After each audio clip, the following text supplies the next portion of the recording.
This presentation of the Dice Awards would not be possible without the generous support of our premier sponsors, Electronic Arts, Nintendo, Parsec, PlayStation, Tencent Games, and Xbox Game Studios, media partner IGN, and supporting sponsors Hatch and Noodle House. Okay. The support. Brought to you by the Academy of Interactive Arts and Sciences, this is the award celebration by game makers for game makers, honoring the games that connect players around the globe. No matter where we come from or what our interests, video games bring us together. We gather here to honor our fellow creators and the very best of interactive entertainment. Welcome to the 24th Annual Dice Awards. Ladies and gentlemen, the Dice Awards starts now. Welcome to the Dice Awards. I'm Jessica Chobot. I'm Greg Miller, and I'm not wearing pants. Oh my God, Greg, come on. Come on, Jess. Wait, it's a weird year for the Dice Awards. What you're wearing? What are you wearing? You wearing the full outfit? Let me see. I'm wearing my awesome PJ bottoms. See, that's PJs everybody at home. there. They're doing the same thing. This ain't the usual. Oh, nice. Oh, those socks are nice. No, the socks You got the grips on them? The socks are key. They're clutch. Okay. Nice and toasty. So yes, as you would expect, we're actually recording the Dice Awards a little bit differently this year. That's right. At home. We are at home. This is our house. That's your house. There's no teleprompter. No teleprompter, but ladies and gentlemen, they do not pay us enough to be off book. They sure don't, Jess. So let's get this show on the road and look back at 2020. All right, so this year, more than ever, video games were able to bring people together. Mostly so that we could just try and push each other off the ledge in order to win a Fall Guys crown, but still, together. You're still playing with other people. It counts. Yeah, it counts. Square Enix's Marvel's Avengers came out last year, and it is set to become good this year. Oh, gosh, that's a little harsh. 130 hours in that game. I can say whatever I want, Jess, all right? I bought every battle pass. Jess, I don't want to brag, but one of my greatest achievements of 2020 was getting 2 crowns in Fall Guys. That's pretty good. Mine was actually learning how much my family relies on each other for a sense of true fulfillment and purpose. But yeah, I'm glad to hear about your crowns, Greg. Yeah, well, I'm not going to lie. I wish you had gone first on this topic. Yeah, also, I won the crown a bunch too. God damn. Yeah. So being cooped up inside last year made me really grateful for brilliant games with beautiful visuals that made me feel like I was on a bit of a mind vacation, like Ghost of Tsushima. Wait, like, you assassinate people on vacation? Don't ask questions you don't want the answers to, Greg. Like, I like them Fair too. Back to you, Jess. Yeah, let's just move on. Another game that really helped me relax this year was Microsoft Flight Simulator. I wanted it to feel as much as the real thing as possible, so I bought myself a flight stick, an ultra widescreen monitor, and I actually had my husband come in and sit in front of me and lean his chair as far back as he possibly could, and then got my kid to kick the back of my seat and brought in my farty dog so I could feel like I was sitting right by the toilets. Just like Immersion. total immersion, total nostalgia. It was like TGS flights all over again. No, that's what you missed. You couldn't fly all this time. You're not thinking of being a TGS. You're not thinking of coming home. You're thinking of the flight. Okay. Obviously, this past year brought us a shocking event that none of us could have expected. GameStop became relevant again. I will not lie. I had no idea what was going on. I read a lot about it, and I could not explain it to you now, months removed. Yeah, they was trending. Yes, and enjoy the bear and bull market. I loved Animal Crossing New Horizons when it came out, but I gotta be honest, I haven't played it in a while. It turns out that of all the things in the world I couldn't do last year, I did not miss yard work. Yeah, also stop yelling at me just because I'm gone for a few days, Raymond. Some of us have real jobs. I don't need to hear about my new nickname. I don't need to be guilted for not coming here. Let me buy the Mario stuff and go away. Yep, seriously. Now, one of my favorite games this year was Hades. Not only did it have pitch-perfect gameplay, but it also told a really powerful story about what if everyone in the underworld was super hot. So impossibly hot. The abs on these people. Are you kidding me right now? So many games touched us this year. The Last of Us Part 2, of course, gave us one of the most tragic and heartbreaking stories of all time. While Cyberpunk 2077 gave us one of the most tragic and heartbreaking releases of all time. Yeah, Yes. it's true. In Oh, all gosh. seriousness, it legit made me feel really sad. No, don't be serious in this show. This is where we just don't pull the punches. All You heard me right. talk That about game GameStop, had all right? Keep so moving. much Okay, potential. fine. Well, obviously, like So I said, much. it wasn't an easy year. Even E3 got canceled. Yes, sadly, we found its old tweets. Oh, okay. Moving on. Awkward. What is going on? The Last of Us Part 2 follows the brutal story of a woman who will stop at nothing to get revenge and also weirdly collectible trading cards. This is gonna sound a little strange, but I feel like that line alone, like the revenge and collectibles line, kind of perfectly describes my life. Like, you might need to run for your life as a brutal cult hunts you down, but you still have time to explore the room a little bit and see if you can't pull up a card or two. To rewind, that doesn't sound a little strange. You can either say it sounds strange or very strange. Hey Like, man, I've made it this far. I think I'm just gonna keep rolling with it. whatever it takes, Jess. I'll see you in a year, hopefully, in real life. Microsoft shut down Mixer last year, and if you don't remember what Mixer was, you can hear all about it on my Twitch channel. Yes, and because we still like punching someone when they're down, Cyberpunk 2077 also had a controversial release last year, like we mentioned before. A lot of people criticized the game for barely working on the PlayStation 4 and the Xbox One, but at the end of the day, really, technology that makes you sad is as cyberpunk as it gets. See, it's meta. You guys didn't understand what CD Projekt Red was trying to do. It was more. This is the fourth dimensional kind of game Kojima's always talking about, right? You felt it when you saw it not run on your PlayStation 4. 2020 was an amazing year for games. And that's pretty much all we're gonna remember about it. Nothing else was notable about 2020. No, keep your eyes forward, eyes on the prize. Just get through this. Right. That's so true. Question it. Also, this is the 5th year of us hosting the show, which kind of blows my mind because I did not realize that it's been that long. And like we said before, I know it feels a little bit different, but trust me, we are getting just as few laughs as we have in previous years. It has stayed the same. It is constant. You know, this Crickets. time the Twitch chat still really angry about it, and this year they're like, they don't have to ask why. Is the room mic'd? And we're like, no, the room isn't mic'd. That's why nobody's laughing. That was the problem. That's what it is. As we mentioned earlier, we had to do this year's Dice Awards a little bit differently. For example, it's now impossible for me to corner Corey Barlog at the after party and get drunk and ask him a bunch of questions about Ragnarok. And probably not the best example, Greg. You know, fair enough, but even though being remote presented us a whole host of problems, right, it gave us a lot of interesting and incredible opportunities. Yeah, namely that it allowed us to bring the Dice Awards to a global audience. It is now truly a global event. And rather than just hand out awards, we realized we had the ability to have all the amazing people nominated tonight in to talk about their craft in virtual roundtables. Yep, and to introduce how it'll all work, here's our third host. He's a good friend and an even greater person. This is Khalif Adams. Thank you so much, Greg. It was a huge honor for me to speak with so many wonderful video game developers, writers, artists, and musicians. Now, Khalif, while it was an honor, why don't you talk about how long it took you to do this? It took literally dozens of hours, which is why we had to trim them all down a little bit for time. But for some of you, you'll see highlights from those amazing conversations, and for others, you'll see kind of a more traditional awards presentation.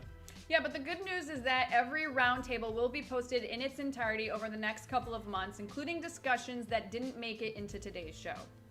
Yeah, and those rooms were amazing to host, and I hope you all get a chance to watch all of the conversations. But what I took from all of those discussions is that we're really lucky to be a part of this industry. He got no a matter huge whether PS5. you play, you host, you report, And a stream, PC. or develop. Share. So the schedule will be up very soon on interactive.org, and then a new roundtable will post every couple of weeks. So without further ado, let's get the show started. Our first roundtable of the show is for outstanding achievement in game design. As you'll see, it takes a special type of person to be a game designer. They need to be creative, technical, detail-oriented, not enjoy vacation days, don't want to see their family, and be underappreciated. If you're having fun and feel like the game just works, then there is a good chance these are the people responsible. Let's take a look. let's dive in with the nominees for Outstanding Achievement in Game Design. When new technology has kind of come into the space and become available, how does that kind of change the way you've thought about game design, and how does it kind of move the game design idea kind of forward in terms of the games that you've made? I think the technology is it feels like it just keeps coming, and things become much more lush and experiential. And if anything, that says you really need to keep your eye on the ball of what the experience is you're trying to give people. Suddenly that becomes more and more important as graphic fidelity improves and animation nuance. It's no longer can we pull it off, it's what do we pull off with these things. For us, it's just constant iteration. We play the game, something's not right, and we try to fix it. And so as sort of technology evolves, kind of our priority as designers is how can we make it work for us so we can do things faster, like faster builds, faster, just seeing the results in game. It's all the little details too that we get to push for the technology of like, okay, for example, maybe we had some plants in the space, and now how do we get them to move well as the player moves through them? When we talk about immersion, we talk about that feeling of like, more of the things in the world move or break or react to you. Your feeling of being in the space. You hit it right there with Miles. A big part is his electric powers, and like how we showcase that with VFX and dynamic lights and all that stuff is something we couldn't hit it on fidelity level that we're able to hit now. And it just really starts connecting you and immersing you even more in the game. One of the things I love the most about Hades in that way is that it feels like with every layer of that game, each part of it kind of unveils itself as this extra layer of this beautiful cake that we get a chance to kind of partake in. What was your goal when kind of designing each of the gods' abilities? Yeah, it's a combination of what does the game need? Like what is an example of something that the game still lacks, a player power that might be an interesting build path for them. And that's kind of more of a game design perspective. For something like Demeter, in Hades' expression of Demeter is that she's really, really upset that Persephone is gone missing. And so, she blankets the world in eternal ice. That's a kind of our unique interpretation on Demeter. I don't think you necessarily expect ice powers from her, but it's also came out of a game need in our early access, which is Hades got really, really, really, really, really fast over the course of its early access. And there was a need for a set of boons that basically slowed the enemies down in some way and opened up some of these other powers. And I'm just at the intersection curious of they're going to show Battlefield today in this. Our desire to portray Demeter in this specific way as the goddess of the seasons and specifically cold, we basically wrap those things together. Corey, I'm kind of curious about that from Half-Life Alyx's perspective, because you have a very special thing that you have to account for, which is the player and in their bodies being in VR physically. Your eyes get tired, your head gets tired from having a headset on. What's the conversation that you all kind of talked through about, how do we want to kind of display this story in a way that also gives you the satisfaction as a player to feel like you've had this epic journey, but also doesn't make you tired when you're like, I need to take this headset off, or my eyes hurt for being that close to a VR screen. I'm curious to hear your thoughts about that before you wrap. Sure. Being able to tell a story through Alyx became an interesting challenge. Since in the previous games, we've never had the protagonist talk. Like Gordon is a silent protagonist. He's always getting talked to. And it was interesting to try and explore what happens if we make Alyx talk. And it was interesting because even on the team, I think we were probably split 50-50 that was going to be a good idea or not. And it wasn't until we actually started executing on it and putting real voiceover and stuff like that into the game that people started responding more positively to it. Now we're going to dig into it. The winner of the DICE Award for Outstanding Achievement Game Design is Hades. Congratulations! Really? Congrats! Yay. Congratulations! Thank you. It's a huge honor to have been nominated among a group of just amazing games this year. Really, really well-designed games. Games that try to do a lot of what we hope to do in terms of like melding world building and atmosphere and narrative with their mechanics. And frankly, it's just amazing to even be included in the conversation with these games, which are huge, huge, inspiring productions that are really, really complicated to put together, and means a lot for our small design team. So thank you very much. Congratulations to Hades. Well earned. I never played that game yet. Moving I gotta on, play it our now. next award is for Outstanding Achievement in Character. And this year, there were a lot of good characters to talk about. A little note, due to technical difficulties, Ashley Swidowski, Ashley Johnson, and Laura Bailey couldn't join us as initially planned, but Hallie Gross nailed it for Team Last of Us Part 2. So many wonderful folks stepped up to be a part of this. Welcome to the 24th Annual DICE Awards and the conversation with our nominees around the Outstanding Achievement in Character. These are the creators who's voted by their peers to be at the top of their game. What makes, in your mind, a really good character, a really fantastic or great one? And how do you kind of bring the attributes that you're thinking about, to the games that you've had a chance to write on or act in? The thing that we really hinge on is we're looking for aspirational characters, and especially with the Miles game, a big thing for us was from the very beginning, we really wanted to celebrate Miles as a character. He's the child of an African-American father, Puerto Rican mother, and it was really, really important to us that that game was so good. Our game and saw themselves in Miles or one of the people in his life, recognized someone that they care about, that they felt really, really good about that moment of recognition, and they felt like, it made them feel good about themselves and their lives. Najee, your thoughts as the person who embodied the mask and embodied the suit? My main thing was just to make him relatable to what Miles was going through at the time. He was wearing the getting out of suit? puberty as a young man, and then getting a huge responsibility to take on. To yes, and what they've already said, it's how are they flawed? When you're building a character, you want to build them holistically. You want to think about where did they come from, what do they care about, what do they hope for, what are Last they of lying to Us. themselves about? Oh, And, so strong. Looking at They The better Last win of that. Us Part 2 as an example, so many times our characters were their own worst enemy, were their own greatest antagonists. So how can you create a character that has both light and dark, good and bad, and still make you kind of want to step in their shoes every step of the way? And even if you don't agree with their decisions, understand why they're making those decisions and that those decisions feel valid for them. Relatability is something I look for a lot. That game, man. Oh, that's so sad. And even in the more fantastical the character, the more important that is almost. It's like we're dealing, in Hades with Greek gods and stuff, but the thing that makes them interesting is not their lightning powers, it's their humanity and their flaws and their quirks and their idiosyncrasies. And digging into all of that stuff, I think, and making them as specific as possible, I think is really fun. Darby, has that conversation changed for you at all in terms of, the basis of a character like Ivor, kind of in the grander scope of the Assassin's Creed world? Has the idea of what makes a good character or a great one changed at all for you? With Eivor being a pagan from a Norse culture, in a society that's all based around honor and shame rather than like the more sort of monotheistic virtue and sin, we tried to create a character that worries about things that maybe we don't worry about being the ultimate warrior and going to Valhalla and dying on the battlefield, those kinds of things you associate with Vikings. How do we get the player in those shoes, and how do we get you to want to carry out these actions and behave like this character and still be relevant to a more modern audience?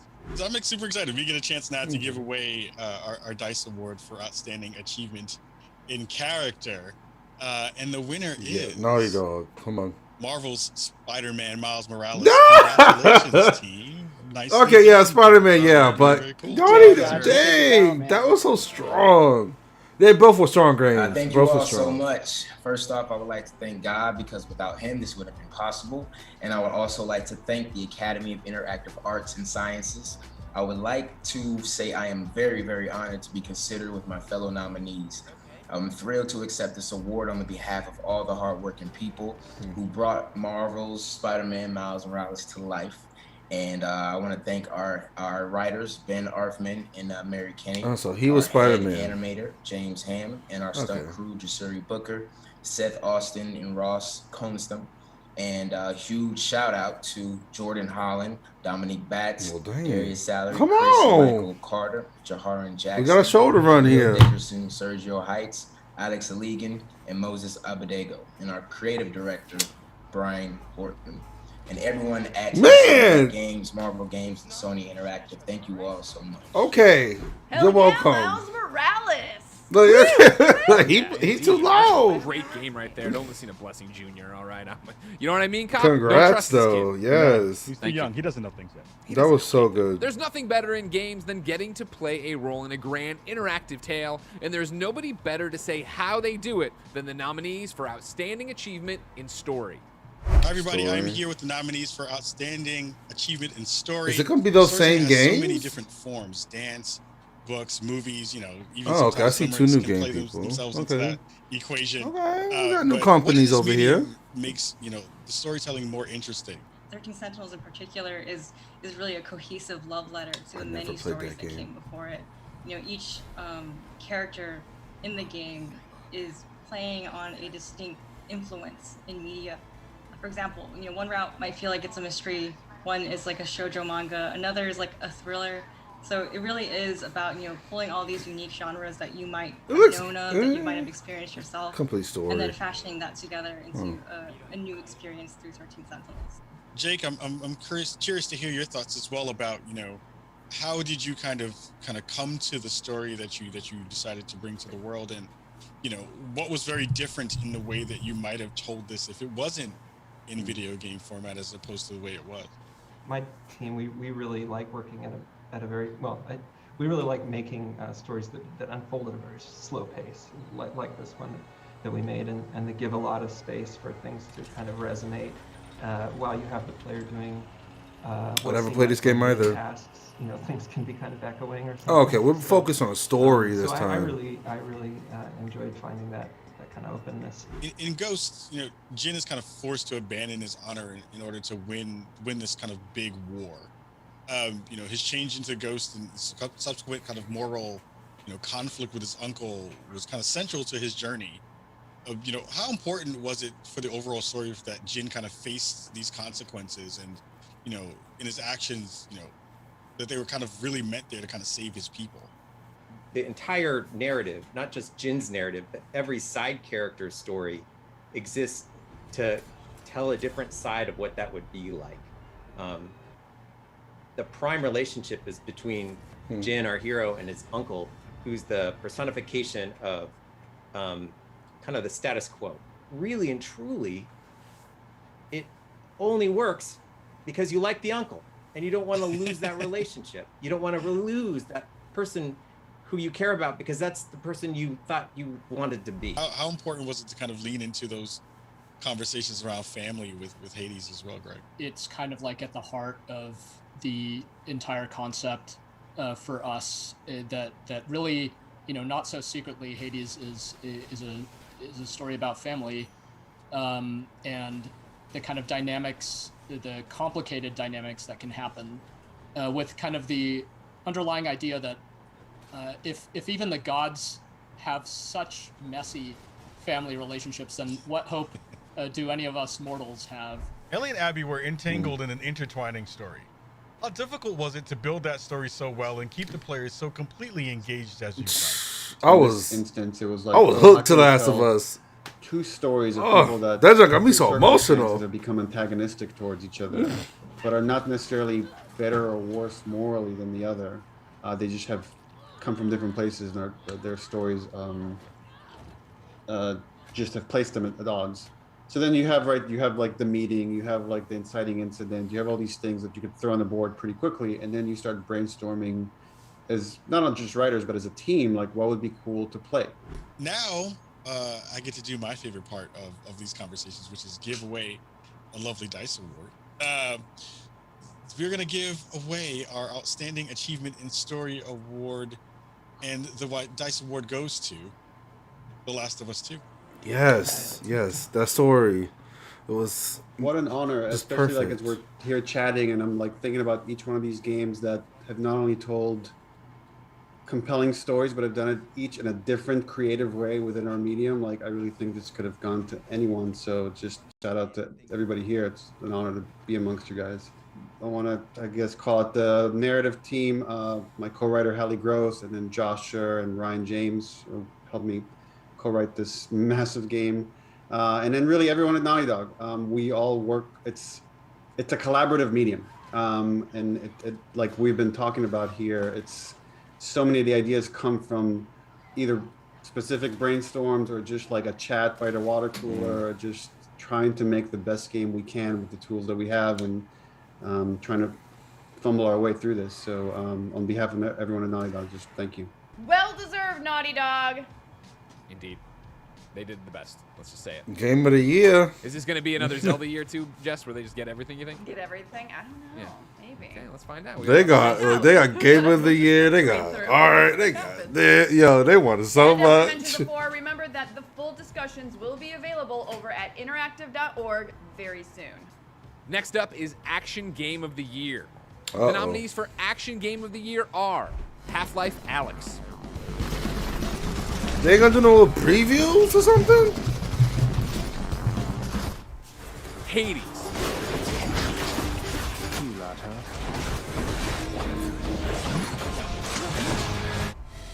Doom Eternal. That's good. Yeah, finally, there's some action. There's some good action in there. Marvel's Spider-Man, Miles Morales. That was a good fight. Wow, so many good ones. Neo 2. I never played this yet. I never played the first one.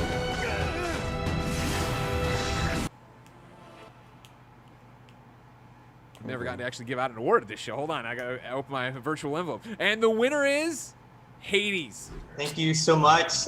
Yeah, wow, this is a huge honor. You know, in the past, our games have been I'll catch praised you some for their W's. outstanding art, music, writing, atmosphere. So it's a huge compliment that in Hades, the gameplay and feel rose to that same level of recognition. So yeah, I mean, as everyone at the table here knows, making games takes so much difficult cross-disciplinary effort and so many trade-offs that it's really hard to ever stand out in one or more than one area. So especially to be recognized by our peers in the game industry is incredibly humbling.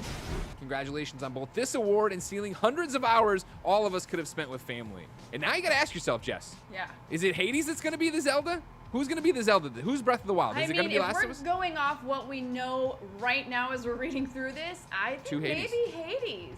I think it'll probably be a pretty decent balance between Last of Us 2 and Hades, but I think that's gonna be mostly just them.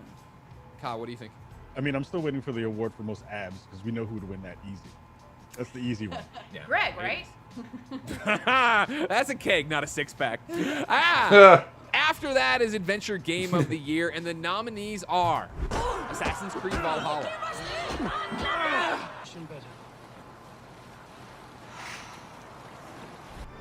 Ghost of Tsushima, They might win that one.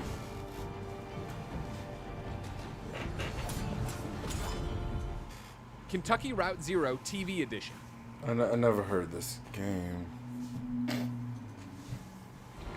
Ori and the Will of the Wisps, I never played it, but the trailer did get me.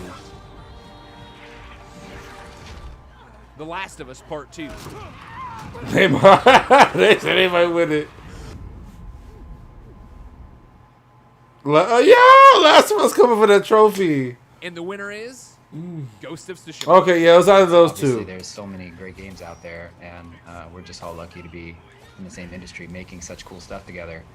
Especially in this category, there's some stiff competition, some amazing games. So just thank you so much. You know, our team is incredibly proud of the game and also super thankful for everyone that's helped make it. So it's been a crazy, awesome journey for us, and we're just super thankful. An amazing game. They wrote stuff here. I don't even know look at it. What an amazing game Ghost was. Are you kidding me right now? How much fun did you have with that, Jess? I loved it. I absolutely loved it. I still, let me just, I still have some time because I got sucked into a different game. But my two choices would have been Valhalla or Tsushima, and I'd have to go with Tsushima. I think it was the right choice. Yeah, Ka? Agreed. Best grass outside of Portland. Oh my god. Yeah, Sucker Punch, great job. The way that they were super creative with it and pushed the envelope on you know, like with the black and white mode and all that other stuff. I mean, I really felt like I was playing, you know, I was kind of like in a Lady Snowblood situation. And I was like, oh, this is taking me back. Loved it. All right, sorry, back on book. Yeah. As we mentioned before, even awards that are without a full interview tonight have a roundtable discussion posted over the next couple of months over on interactive.org. And speaking of amazing, Greg Way. That was a really good Greg Way. I appreciate that. Thank you. Well, they wrote that one. It's not as bad as my usual ones. And speaking of amazing, I had the pleasure of speaking with the nominees for Mobile Game of the Year. Take a look. Welcome to the 24th annual DICE conversation around mobile games of the year. Everyone nominated for Mobile Game of the Year has beautiful games that they've created, and they help to push the boundaries of what we're able to do in mobile games. The first thing I want to kind of dig into is more kind of a general question for all of you. You know, where has the craft of creating games on the mobile platform gone over the past 10 years? And where would you like to see it kind of move in the next 5 or so? You know, if we look back 10, 15 years ago, we probably could never really predicted, you know, how far gaming on this platform would come. You know, I don't see it going away anytime soon. And so all the skill and the creativity on this platform is only going to evolve over time, and the breadth at which people can build things is going to expand. So I think it's actually one of the most exciting platforms. Just such a wide audience, such a wide number of people have phones. We wanted to make the kind of games that everyone could appreciate. And I think a lot of people probably on this panel feel the same way. As the technology, you know, evolves year on year, you know, we as developers have got to keep up with it. And what I love is that, you know, this game was made and it just happens to be on a mobile. It could have been, you know, on a larger scale, but the immediacy of mobile phones means, like you said, everyone can have it and have that experience. And the technology means, you know, it looks beautiful on something that's in your hand. And that means that we're able to tell different kinds of stories than we were 5 or 10 years ago.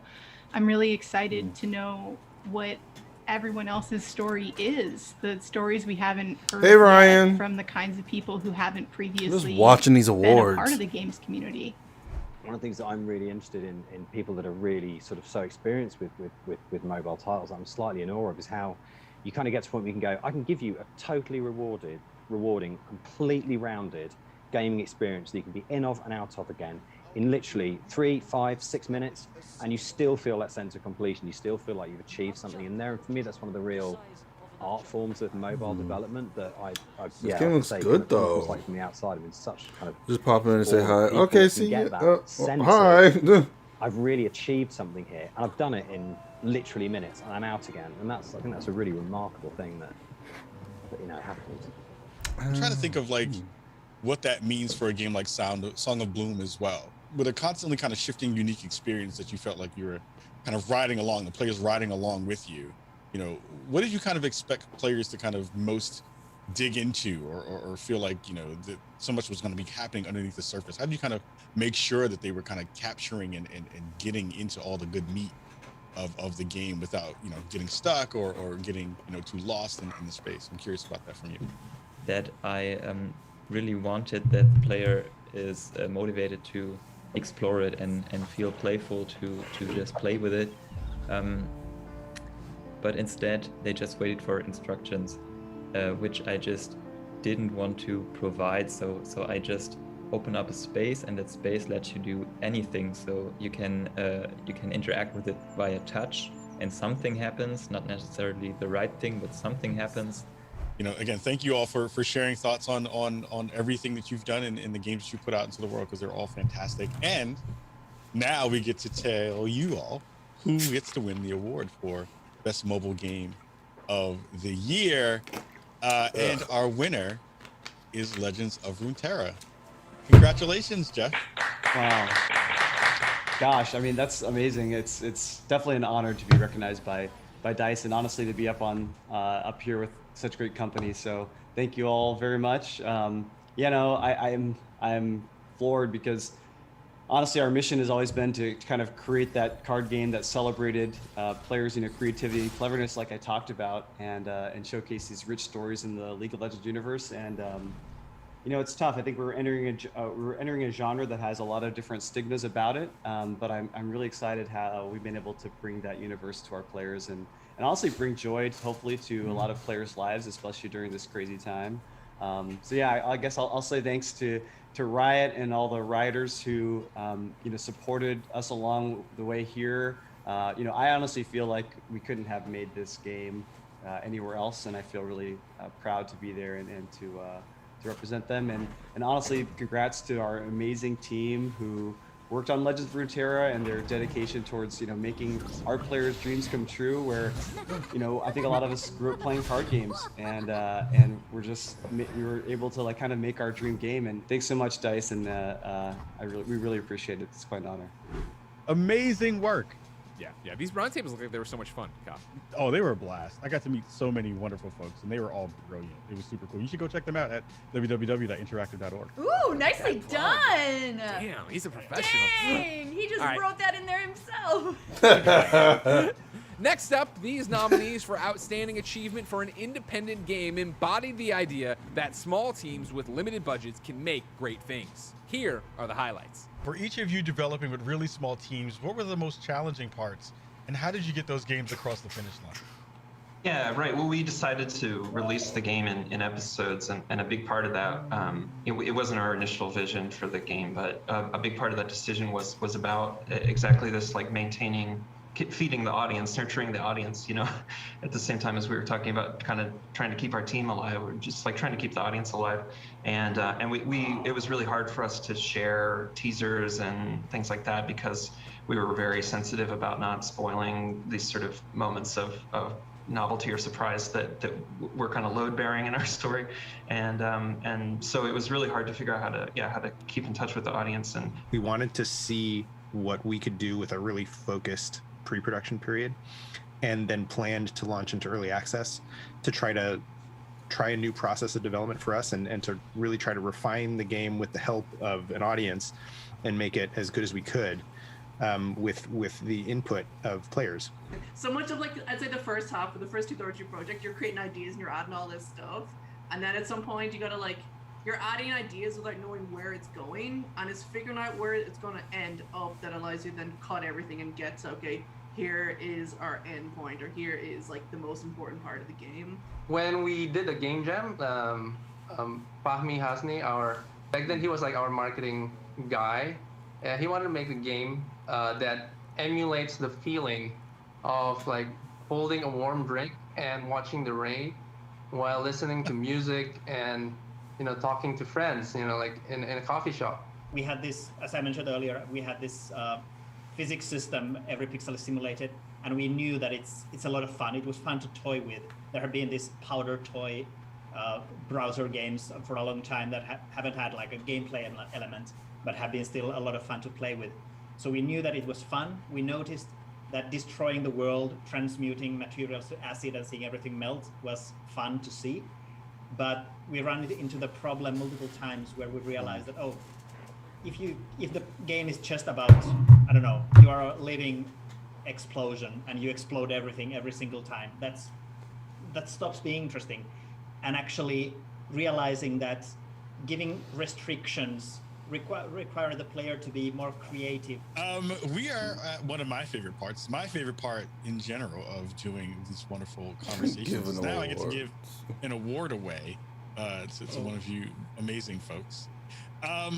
Hey, our winner for Outstanding Achievement for an indie game for the 24th Annual Dice Awards goes to Hades. Of course. Look, that game gonna catch some wins. Thank you so much to Dice. This is amazing. And it's been a wild ride since Hades released into 1.0 in September. I mean, I want to say thank you to the incredible team of people that I work with at Supergiant, who are some of the best people I know and some of the most talented people I've ever met in my whole life, and I get to work with them every day, so that's awesome. I would like to say that I'm very grateful to our players for being so incredibly supportive and effusive and really just coming along for the ride. I gotta play this game now. Early access and the players who've joined us since, and to see I keep hearing about it the reaction so much.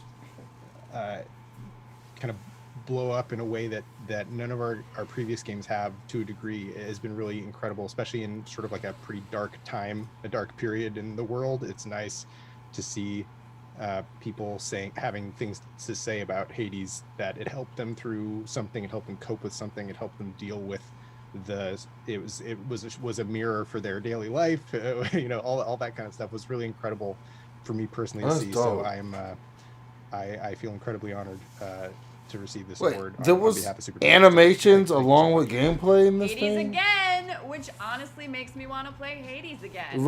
Again? And reinforces my opinion earlier on in the show. They're starting to run away with it. Let's see what happens. Ooh, what's going to go on? What do you think, Twitch chat?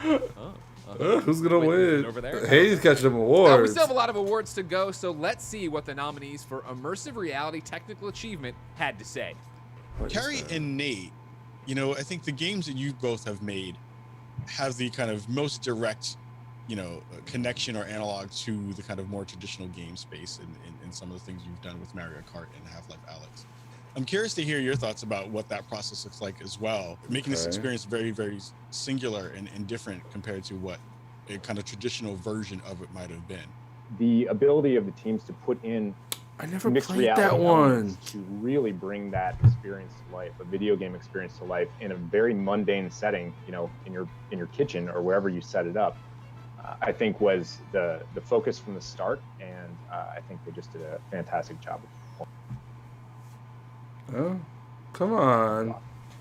Knowing that we were making another Half-Life game that people had been waiting for some time, we were constantly asking ourselves, does this need to be in VR? Why are we making this a VR game? What makes it special to be in VR? So we were continually focusing on how to make the platform What is this suitable game? for the game. What was that game? Something that you could only experience in VR. So I think the platform was really great for driving a lot of creative decisions that, they've been making first-person shooters on flat-screen games for years, and sort of having new challenges to solve really gets the team, creatively energized, which I think shows in the final product.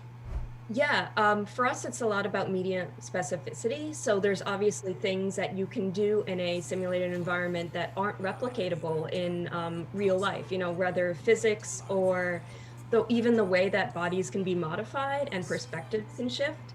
Paper Beast is also in that space as well, Eric. I feel like you have a very, very, very specific kind of way that you've kind of tackled the game that you've made. What has been some of the conversations that you've all had in terms of, comparing the game that you've done to a traditional one?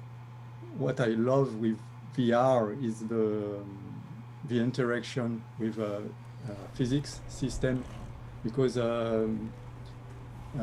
there is something very believable in VR, the feeling of the space and be able to touch things. It's really something that I wanted to put in highlight in Paper Beast, and especially about the wildlife and how the player can be connected to the wildlife and play with simulated wildlife. Yeah, I'm curious to hear your thoughts about, what those experiences are that the kind of replicate or are so different than their real life counterparts. I think, Robin, I'd love to hear your thoughts on that as well. Well, I think we're really fortunate in that we've been able to be really iterative, but I think time and again we found that our first, and I think this happens a lot in VR, but our first sort of idea turns out to be totally wrong or backwards, and it's only in trying it that you realize that. But yeah, it's pretty much trial and error. But if we hadn't had those trials and those errors, then we'd be in a totally different place. It's part of the process that I really enjoy, even if there is some challenge there. You all have made some fantastic games, and now I get the pleasure of giving out an award. The winner of the Immersive Reality Technical Achievement is Half-Life Alyx. Congratulations, well done. Thank you. Well, geez, it's an honor. We put a lot of time and effort and love into this game, just like all game devs do, and you never know until it's done if it's really going to be something that people are receptive to. So we're just super thrilled that people enjoyed playing it, and that we were able to produce something of really. That game looks. Well, hold up! VR? Totally. I gotta give it a go. That looks really good. Well, I'm being there screaming. All right, now that we've heard about the technical side of immersive reality games, let's keep up the theme by talking to the nominees for Immersive Reality Game of the Year. You know, with the variety of games nominated here, you know, what are some of the common tenets that you all kind of share across this medium and across the games here? It's pretty clear that in all of these games, there has been a lot of thought into how to keep the player immersed and how to reduce gameplay that is unnecessarily pulling you out of the immersion, out of actually being there. Some of them are pretty different. Like Down the Rabbit Hole is clearly it's a third person, it's a diorama game, so you're looking at the action happening before your eyes in a third person. This manner. got nominated for Game then of the you can Year? Also going to first person. I think when VR first started, the first Win year or it. two Just of win VR it, because titles, your everyone was game looks very really good. focused on how do we do a bunch of stuff that we've been doing for a long time in games? Like, how do people interact with a menu? How do people pick up an object? And now we make things and watch people play them, and then we go back to the drawing board and say, why didn't that work out? And we make changes and we put it in This front game of the looks next so person. good. And our core development Win it. process is Just not win it. it's just built around playtesting. There is a sensory aspect of our game. We can really feel the space, the world in a very different and very physical way in VR, and especially with the audio. The audio is really something so important in VR because it can make things believable. Things that are not believable can be really believable with the matching of the audio and the visual. The whole game here in this room has this common point. Barry, I'm curious to hear your thoughts about, you know, some of the kind of cross-pollination that you see in that space too. Part of the fascination of games has got to be the fantasy of it. The ability to create a fantasy world and then sell it to people and have them inhabit it. And I think that VR itself just sort of attenuates that feeling. I'm going for that video game, that magical feeling that video games Veil. can give to people. They need to win. And I think a lot of the really successful games in VR manage to do that while maintaining the feeling that this is a traditional game. But I would say embracing the fantasy of it is a big pull. It is the fact that the game is better than a flat game is what makes us want to make these games. Certainly, quality and immersion are, I think, hallmarks of. Did anyone ever finish this game? Games that are here, but also, you know, VR in general. It's, you know, presence. I only see one video on this game. No one ever fully beat it. Inhabiting, you know, the or not something. just the world, which I think is where we're at right now. The thing that I think I'm excited about for the future. Sorry, I'm jumping out here for VR is that there's an opportunity to inhabit people, a character, in a way that hasn't really been experienced in games before. And I think I'm excited to see where VR can take us in that front. Well, the beauty of all Who's of that winning? is Who's now win- I who's get to give an award away for all the hard work that has happened within this space. So again, thank you all for hanging out and sharing so many wonderful thoughts. But our winner of the Immersive Reality Game of the Year for this year's DICE Awards is Half-Life Alyx. Congratulations. Yes. Catch that win. I'm glad that people had a lot That of game fun. looks fun, and I want to play it when I get It was VR. a lot of fun to work on it.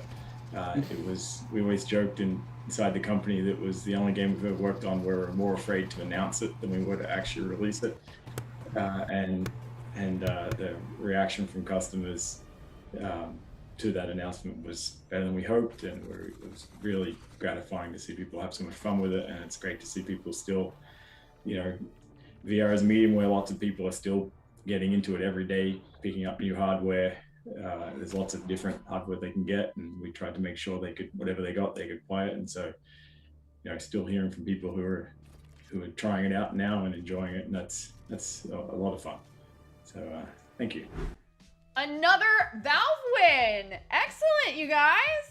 We appreciate you, Valve. Congratulations on this, but please slow down with the Steam sales. You know what I mean? How many are you guys doing this? You see something, you buy it, you put it in the library, you never play it. You own it on another platform, but you got to get it because it's such a great deal. I do that every single time. Congrats for them, though. I have a library I never full played of that games game. that I've played probably never. Playtime 0. All right, so coming up, we have Fighting Game of the Year. The Ooh. nominees are EA, Mortal UFC Kombat. And Tekken. They're gonna put those in there. Grand Blue Fantasy Versus, All right, it's not of this year. What fighting game is there then? Mortal Kombat 11 Ultimate. Oh, Ultimate. Okay, there we go.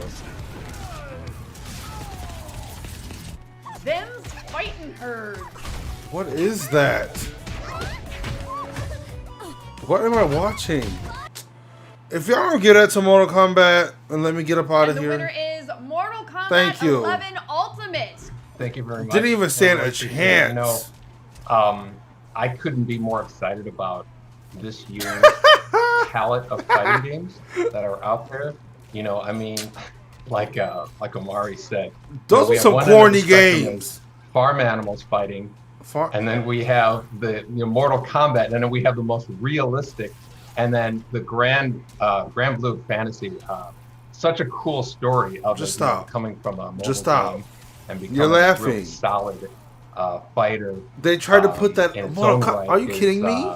Like I said, just these palette of games, it's just really great to be in, Especially with the included people y'all with brought this back. group. So Come on. I congratulate everybody who worked on the whole palette of games. It's been great. Great year. Ka, I know you've played a bunch of this. Why is it the winner? I mean, well, you have to understand, first of all, Raiden is the best character in the game. He has always been the best character. Hashtag buff Raiden. Also, Buff Raiden. Please, for the love of God, let's ban every Scorpion player on the planet. Please remove them from everything that has ever lived. And also, down ones are the best. Thank you very much. I yield my time. I was going to say, this man took the stage and had comments. Are you listening, Ed Boon? Are you listening right now? Congratulations. Buff everybody. Raiden is so OP Our in the next last category one and is in this one. Role-playing game of the year. Oh. The nominees are Cyberpunk 2077. No, they're not winning.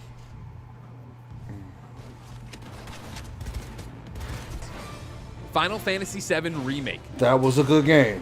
I played half of it. Didn't finish it, but yeah.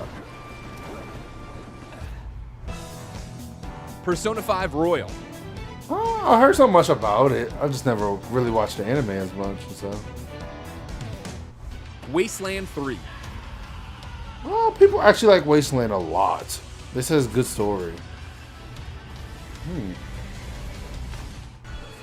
Yakuza Like a Dragon. I played like 2 missions of this and stopped. I don't know.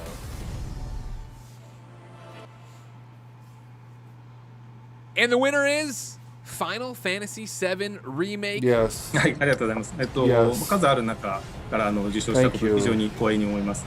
It made more sense. FF7 リメイク自体の展開っていうのは今後も続いていきますので、また次回作でもこの場に戻ってこれるように頑張っていきますので、はい、期待してください。今日はありがとうございます。 Chobot, does this one hit for you?